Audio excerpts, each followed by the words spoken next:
¿Qué tal, mis queridos amigos? ¿Cómo estáis? Espero que vaya muy bien por ahí.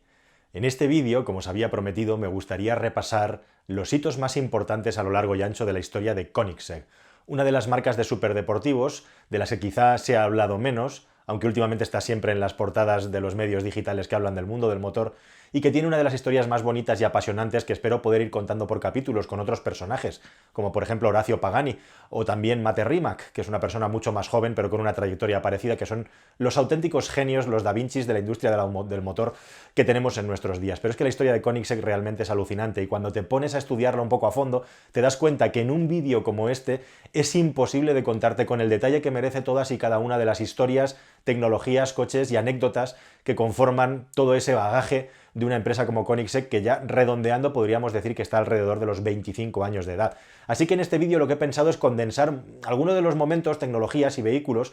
Podríamos hablar de cuatro bloques de contenido distintos dentro del vídeo. Uno sería lo que es el personaje de Koenigsegg, realmente quién es, qué ha sido, qué ha hecho. En segundo lugar, podríamos hablar también de un poco de los coches que ha ido desarrollando y sus características técnicas. En tercer lugar, de las tecnologías, porque una de las grandes aportaciones de Koenigsegg, digamos, a la industria es hacerlo todo de manera autárquica y original, es decir, cada vez que tienen un problema intentan resolverlo internamente con su pequeño equipo de ingeniería que ha ido creciendo a lo largo del tiempo. Y en cuarto lugar, podríamos hablar también de los aciertos comerciales y de marketing de esta empresa, que es imposible de poder explicar si no es aparejado a justamente algunas estrategias que les han dado mucho resultado también en una época, hay que decir. Estamos hablando de mitades de los 90 cuando Koenigsegg empieza a trabajar, finales de los 90 cuando sus coches empiezan a conocerse, en la que había mucha menos competencia que hay ahora, y eso es una cosa crucial también.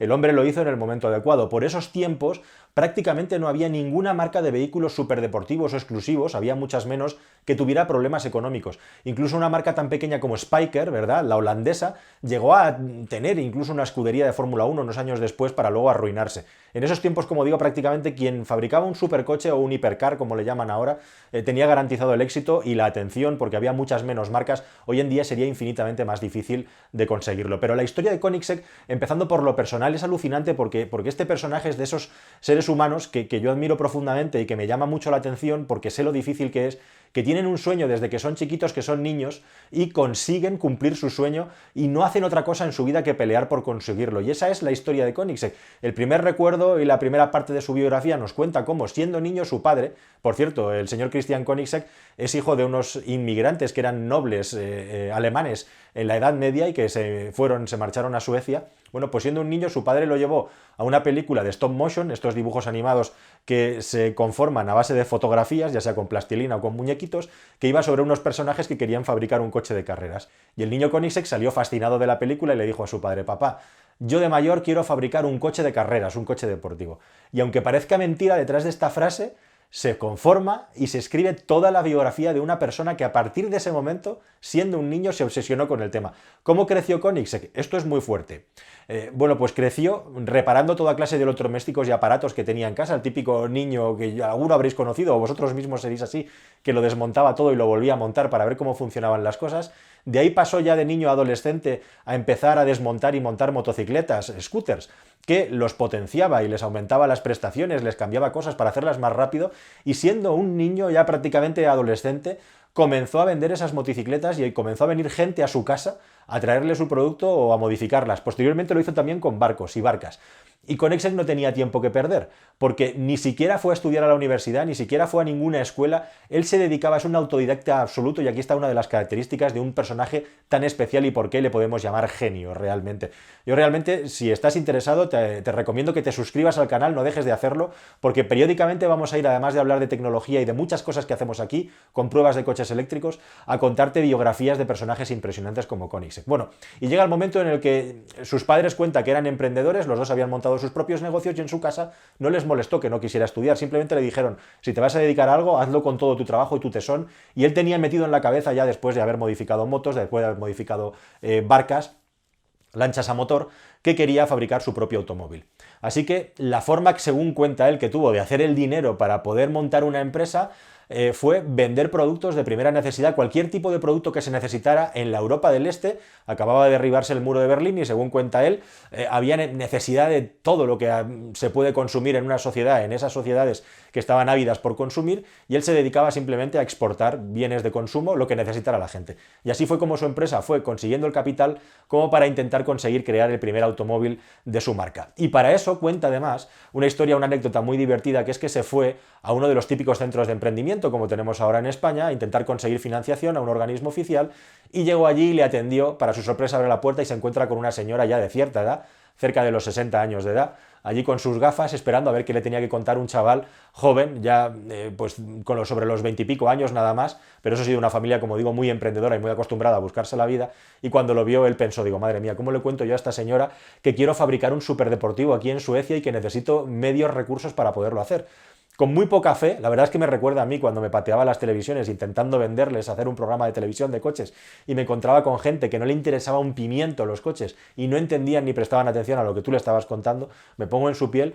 Pues le explicó a la señora su plan, y ¿cuál fue su sorpresa?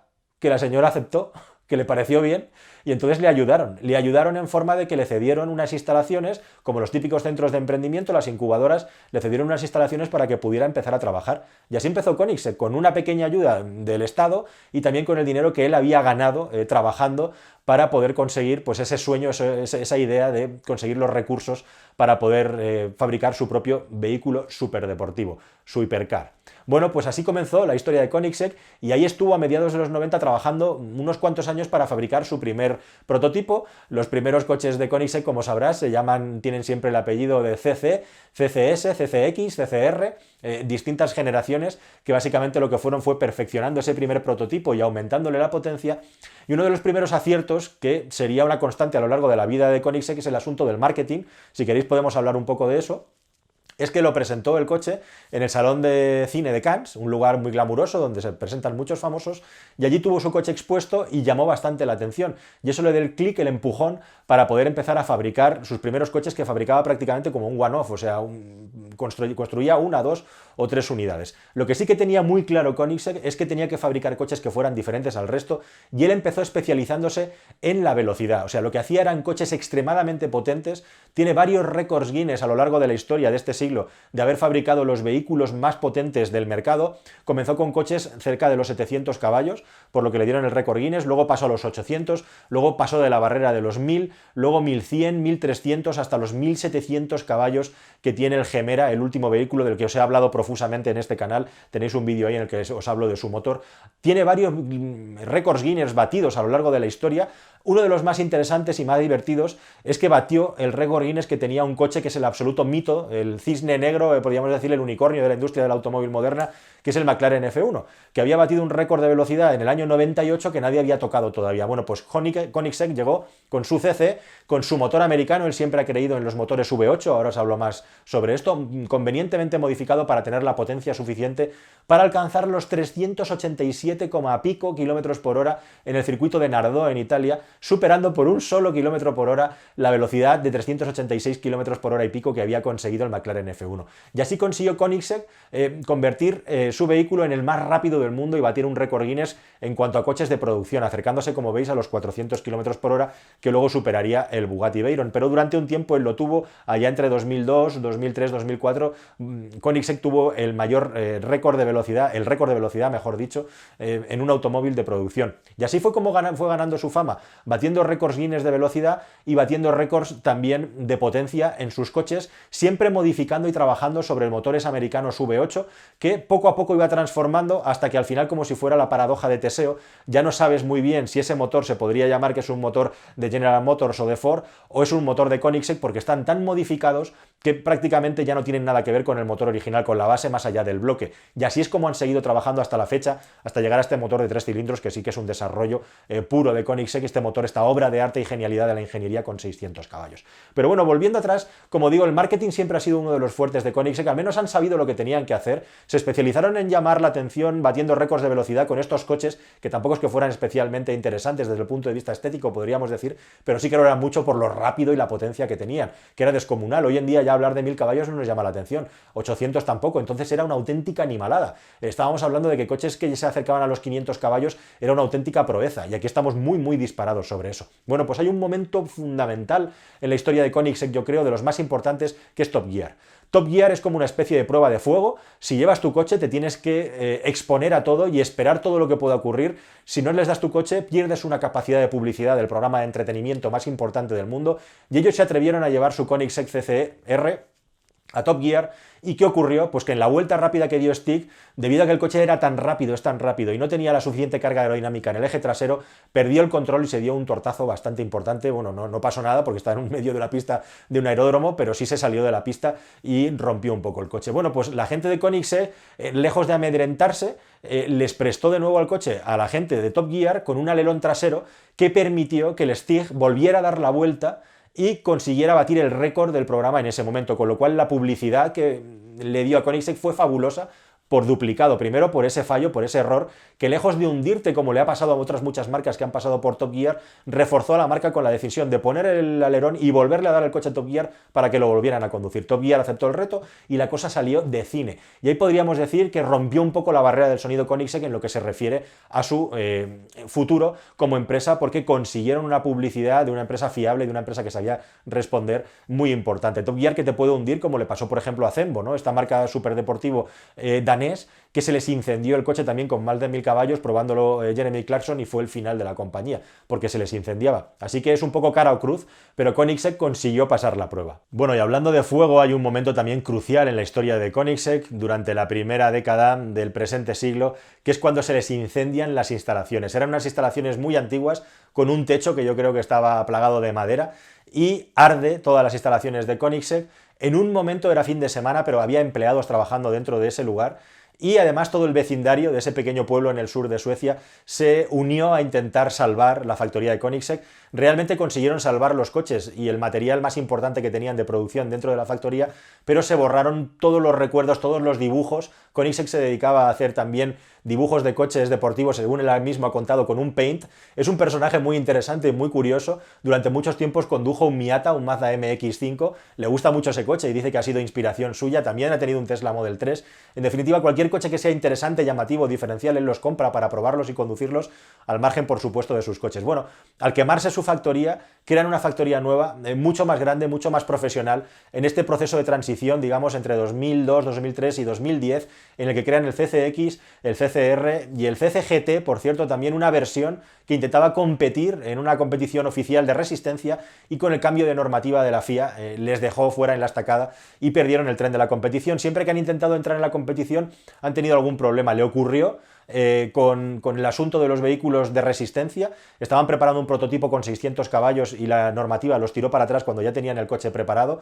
E igualmente también les pasó que durante un tiempo estuvieron negociando para colocar motores de Fórmula 1 V12 que se iban a dejar de usar en la Fórmula 1 y se estaban desarrollando en sus coches, aunque al final esa operación tampoco cuajó, aunque luego se pudo resarcir muy bien, porque con una de sus unidades batió el récord de Spa-Francorchamps en un vehículo de calle, en un vehículo de las características de Koenigsegg, no de competición, y fue también un hito muy importante para la empresa. Pero bueno, durante todo ese tiempo en el que va batiendo récord Guinness, va aumentando la potencia, llega ya por fin a los 1000 caballos, se produce, digamos, un punto de inflexión con la llegada del Koenigsegg Agera, que es, digamos, la segunda auténtica generación de esta marca, en la que ya estamos pasando de los 1000 caballos de potencia y realmente se empiezan a hacer tiradas un poquito más largas, que estamos hablando de vender 10-15 coches, y por supuesto la filosofía de Koenigsegg sigue siendo hacer los vehículos más rápidos del mundo, pero también rápidamente comienza a cambiar un poco su filosofía también por la experiencia con Top Gear, y comienza a trabajar a fondo la aerodinámica de los coches para hacerlos mucho más rápidos también en curva y no solamente en línea recta, ¿verdad? Los coches de Koenigsegg, que si os habéis fijado, todos tienen una especie de tapa de visera por encima, tienen un techo muy característico.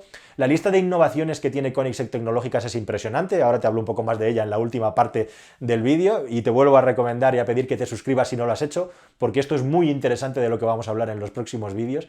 Y es que todos los coches de Koenigsegg tienen una especie de hardtop, de techo duro, con su propio sello, su propia patente, que se puede poner y quitar prácticamente todos sus coches. Son coches que son coupé o son vehículos abiertos en función de la decisión del dueño. Están diseñados además para que ese techo lo pueda quitar una sola persona. Por supuesto, la fibra de carbono comienza a hacer aparición también en el Agera y en el Regera de manera masiva y se convierten, según Koenigsegg, en los coches con el chasis con la mayor rigidez torsional que hay en el mundo, que hay en el mercado. Es decir, que empieza a preocuparse mucho por el comportamiento y buscar el comportamiento y la excelencia del comportamiento en curva. Para eso también, otra innovación tecnológica que desarrolla Koenigsegg es la suspensión triplex, que es ni más ni menos que un sistema de suspensión que tiene un tercer elemento, igual que en los coches deportivos. Tenemos esa barra entre torretas que ayuda a mantener la rigidez del coche, a aumentar la rigidez torsional en curva para que el coche vire más plano y no se retuerza y por lo tanto pierda direccionalidad una vez que está sometido a todas las fuerzas que ocurren dentro de una curva. Bueno, pues ellos lo que hacen es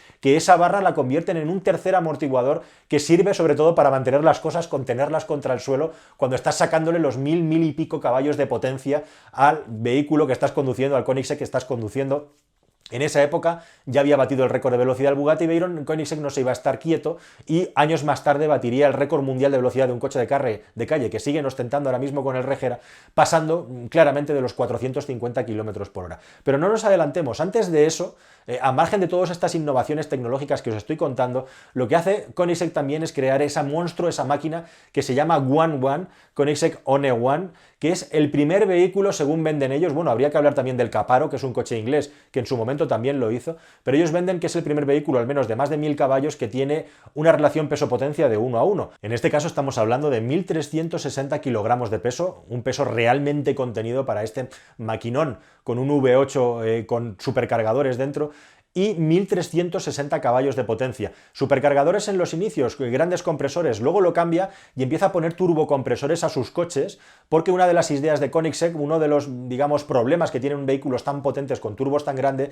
es el lag, el retraso a la hora de entregar la potencia y que luego llega de una manera muy bestia, muy potente. Empieza a experimentar con los turbos y con los colectores de escape y desarrolla incluso su propio catalizador para hacer que todo este masivo soplo de gases de escape no se pierda y sirva para acelerar los turbos de una manera más rápida. Tenéis que saber que uno de los grandes problemas que ha tenido Koenigsegg a lo largo de estos años es justamente hacer que estos motores, a pesar de que es una empresa, una compañía muy pequeña que hace tiradas muy cortas, cumplieran con una normativa mínima de emisiones. Para ello desarrollan también su propio catalizador, al margen de que cada vez, como digo, los motores son más sello de Koenigsegg y tienen menos sello de V8 americano, que es de donde parte la base, de donde parte la potencia. Bueno, el One es un éxito, aunque es un vehículo prácticamente un one-off, un demostrador de lo que es capaz de hacer la empresa. Y otro elemento que se añade, además de la fibra de carbono, como veis, empieza a haber muchísimas innovaciones.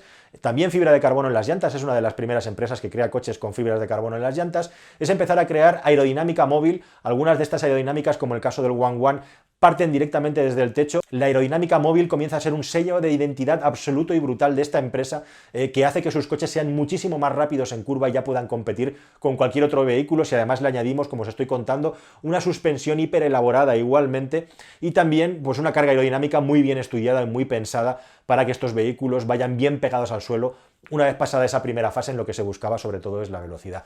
Poco a poco van haciendo crecer las tiradas de los coches, se especializan, como digo, no solamente en récords de velocidad, también tienen dos récords, el del 0 a 300 y 0 otra vez, récord de aceleración y frenada, ahí están picados con Bugatti. En la última versión tienen el récord por 2 veces, han conseguido hacer el 0-300-0 en poco más de 17 segundos, y ya llegamos después de los Agera y los Regera, en los que tiene además un paso más adelante a la hora de construir el coche más rápido del mundo, que es el sistema de transmisión. En efecto, otra de las grandes innovaciones de Koenigsegg es un sistema de caja de cambios donde eliminamos completamente la caja de cambios y lo que hacemos es combinaciones con un sistema de, podríamos decir, una especie de convertidor de par con un bloqueo mecánico que está puramente desarrollado y por lo tanto patentado por Koenigsegg, asociado a su vez a 3 motores eléctricos y al motor térmico. De manera que Koenigsegg es una de las empresas, digamos, pioneras e innovadoras en eliminar cajas de cambio y utilizar motores eléctricos en su lugar para hacer que el cambio no tenga ningún tipo de interrupción con el objeto, por supuesto, de hacer que el coche sea más rápido todavía porque no haya vacíos de potencia cuando tienes que hacer un cambio de marchas. Y es una empresa pionera e innovadora, como digo, porque este desarrollo, esta tecnología, la empieza a hacer hace como 5 años, cuando hoy en día ya estáis viendo que muchísimos coches de calle, como por ejemplo el mismo sistema e-Tech de Renault, comienzan a utilizar los motores eléctricos que tienen un par tremendo en lugar de las cajas de cambio para aumentar la eficiencia, el rendimiento del motor térmico y también el consumo de energía, además de la velocidad a la hora de cambiar de marcha. Hasta llegar a los dos coches que ha desarrollado actualmente. Uno de ellos es el Jesko. Jesko, con más de 1.300 caballos, es un homenaje, es el nombre del padre de Koenigsegg. Sobre este coche se está preparando una versión especial, el Jesko Absolute, cuyo objetivo principal es conseguir romper la barrera de los 500 km por hora. Algo que parecería absolutamente demencial, si os acordáis, estamos hablando de hace aproximadamente 18 años, acercarnos a la barrera de los 400, pero todavía modestamente por debajo, 387. Esa barrera ya se superó sin ningún tipo de problema, y ahora Koenigsegg quiere llegar a la barrera de los 500 km por hora. Para eso hay que solucionar dos problemas. Primero de todo, que el coche funcione bien, por supuesto, tanto desde un punto de vista de motor como de aerodinámica, y en segundo lugar, esos dos problemas son, por un lado, los neumáticos. ¿Qué neumáticos ponerle al coche? Recordad que, por ejemplo, un Bugatti Veyron no puede ir a velocidades superiores a 400 km por hora más que de 20 minutos, o cualquier otro coche, porque no hay un neumático que lo soporte, aunque el depósito de combustible en esas condiciones se acaba en 15-16 minutos, con lo cual no es posible llegar. Y por otro lado está el asunto de dónde encontrar la carretera para poder conseguir los 500 por hora. En el último récord que hizo Koenigsegg lo tuvo que hacer en una recta gigantesca en una carretera de Estados Unidos totalmente perdida y cortada, porque no hay ninguna pista de pruebas lo suficientemente larga como para conseguir esa velocidad a la que puede acceder Koenigsegg. Bugatti sí que la tiene un oval gigantesco donde prueba el grupo Volkswagen, pero es de su propiedad y lógicamente no se lo van a ceder. Así que estaremos pendientes del Jesko Absolute, a ver si es capaz de superar por primera vez en la historia la barrera de los 500 km por hora. Veremos quién es el valiente que se sube a ese coche y en qué pista, en qué carretera lo hace. Bueno, y para terminar esta recopilación de tecnologías, de anécdotas, de historias, llega el Gemera, un coche del que os he hablado mucho en el vídeo que os voy a recomendar aquí ahora al final, que podríamos decir es el gran salto adelante de Koenigsegg. Como veis, esta empresa ha ido dando pasitos, escalones hacia arriba. Ahora mismo Koenigsegg tiene 300 empleados. Con 300 empleados tienen un nivel de autarquía y de autodesarrollo tecnológico impresionante. Yo creo que es la empresa que más tecnología desarrolla en relación al tamaño que tiene. Se crea sus propias soluciones cada vez que tiene un problema técnico con la caja de cambios. Hasta tiene patentada la apertura de las puertas en vertical con unas bisagras específicas, sus chasis de fibra de carbono, sus motores con el motor Free Valve, como sabéis, que tiene patentado igualmente y que pone en el Gemera. En definitiva, se ha convertido en un estudio de ingeniería que hace soluciones a medida. Y si ya con el Jesko era un coche bastante, digamos, más ambicioso en el sentido de que quería vender más de 100 unidades, el Gemera, que es un vehículo que va a valer más o menos 1 millón, tiene un paso más allá, mucho más importante, porque estamos hablando que el objetivo es vender 300 unidades y además es un coche de 4 plazas, con lo cual marca un antes y un después también en lo que es la filosofía y la estructura de una empresa súper pequeña que, según el propio Koenigsegg, prácticamente nunca da beneficios. Todo lo que genera, todo lo que vende, todo lo que gana se reinvierte en los desarrollos de las siguientes generaciones. Pero este señor, como veis, de la nada más absoluta, solamente de un sueño, de una pasión, de un niño dibujando coches y luego reparando motocicletas, ha acabado creando una empresa mítica que ya está bien apuntalada, con un equipo, digamos, técnico excelente que no para de seguir creciendo, pasito a pasito, escaloncito a escaloncito, en un lugar en Suecia donde parece muy difícil desarrollarlo y que además de una manera completamente, podríamos decir, independiente, encuentra soluciones tecnológicas. Por cierto, hablando de soluciones tecnológicas, con el Gemera también, muy metidos ya en la electrificación, con un sistema de propulsión muy parecido a los Range Extender. Tenéis que saber que esa batería que desarrolló para su primer sistema de transmisión continua tenía un nivel de densidad energética equivalente a las baterías que utilizan los Fórmula 1, o sea, cumplía las especificaciones de Fórmula 1. Y esas son las baterías. No se ha hablado muy bien si son baterías simplemente de litio o llevan también supercondensadores que equipan los coches de Koenigsegg. Así que Koenigsegg no solamente no se queda atrás, sino que está preparándose muy duramente para el futuro. Coches de fibra de carbono, potencias en hibridación como no tiene prácticamente ninguna otra marca, sistemas de alerones móviles y de aerodinámica móvil, propias patentes para solucionar problemas como cajas de cambio, bisagras, etcétera, etcétera, etcétera. En definitiva, una empresa con un nivel, digamos, de excelencia tecnológica que ha ido creciendo paso a paso hasta llegar a lo que es ahora. Un auténtico mito de la automoción y probablemente uno de los Leonardo da Vinci más importantes que ha dado la industria del automóvil en los 50 años anteriores, el señor Christian Koenigsegg.